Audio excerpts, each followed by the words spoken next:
You ask Tiger to calculate. This deals with finding the midpoint between 2 points. The midpoint between the 2 points is negative 36,65. Let's solve it step by step. Plot the 2 points and calculate the midpoint using the formula. The coordinates of point 1 are, x1 equals negative 83, y1 equals 70. The coordinates of point 2 are, x2 equals 11, y2 equals 60.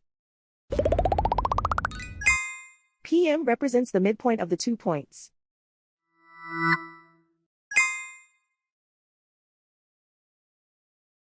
Use the x values in the midpoint formula to find the midpoints x.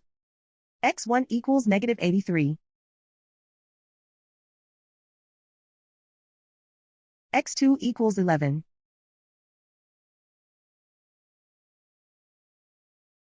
Simplify the arithmetic.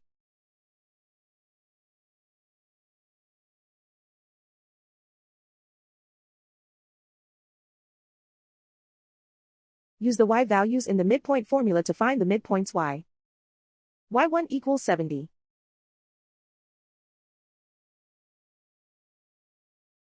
y2 equals 60.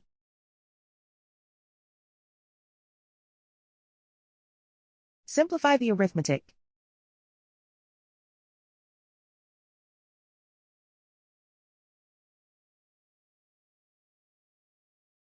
And so, the midpoint is negative 36,65.